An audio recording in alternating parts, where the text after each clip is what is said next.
Good morning. We're here in Austin at the Combined Ophthalmic Symposium, and we're pleased to have Adrienne Lloyd with us this morning. Good morning, Adrienne. Thanks for being with us. Absolutely. Thanks for having me. Adrienne, I know that you have a great session coming up later today about optimizing clinic flow. Sure. And this is sometimes a topic that escapes us, but it's super important because it really helps all aspects of our practice to run smoothly.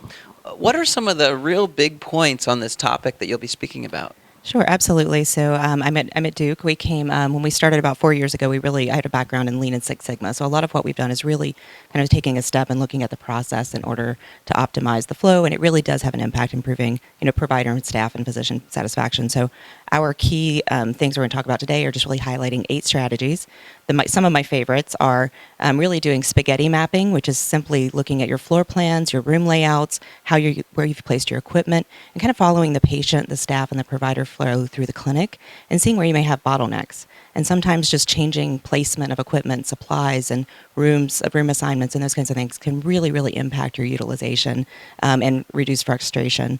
Another one of my favorites is actually we have created a technician accountability or point system, which really is just a workload balancing tool to allow us to look at by appointment type, our work volume, not just patient numbers, and to be able to say we've got more new to cataracts than returns or post-ops, and be able to help us both prospectively look at where we need more staff and also retrospectively look at how kind of things went throughout the day and see if there was a bottleneck.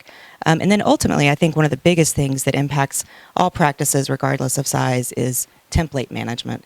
And so really trying to create a pull system, so trying to create the pull and create the schedule from the time that the provider is going to be ready for the patient, and then almost working backwards from that point to the arrival based on the patient appointment type and how long it's going to take for the technician to work up. So those are 3 of my favorites we'll talk about today.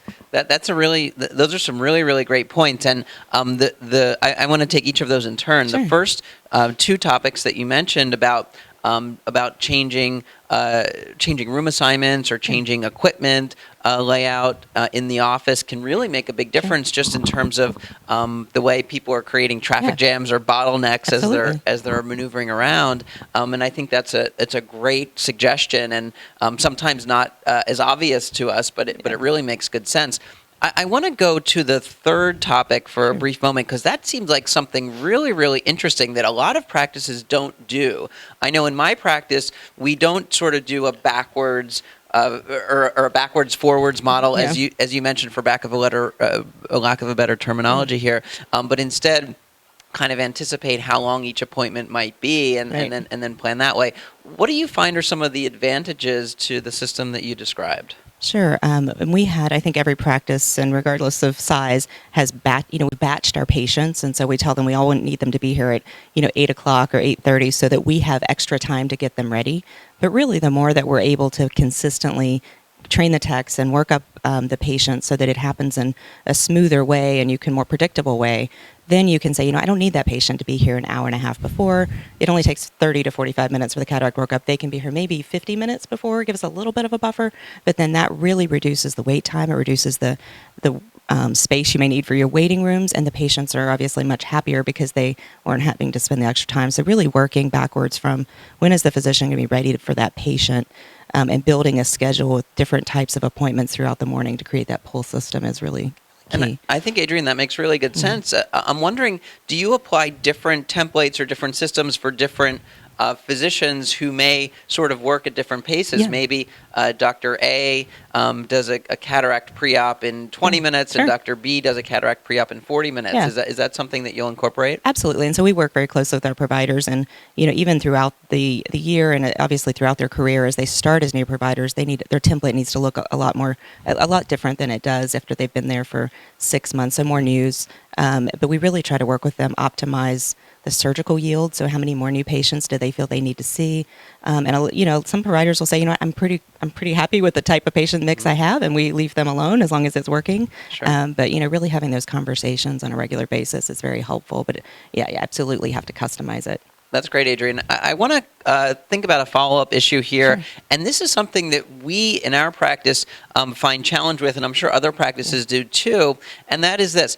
You've spent a lot of time explaining how you can optimize the schedule in order to try to time everything as closely as you can, but every patient doesn't necessarily always arrive Sure. at their scheduled arrival time, and sometimes may not arrive at all, or may arrive 45 minutes early or 45 minutes late. How does that factor into to the streamlining of efficiency? Sure. Well, we take the patients in time order of their appointment, but if the patient's not there, then we will pull the technicians. Will grab the next patient, and so we've built the calendar in 15-minute slots from a provider perspective, and then we work to determine how many patients kind of per hour based on those appointment types the provider can see. So, I mean, you obviously don't want to overbook too much because then you can have problems there, but having a model that's flexible, the technicians just kind of seamlessly pull the next patient.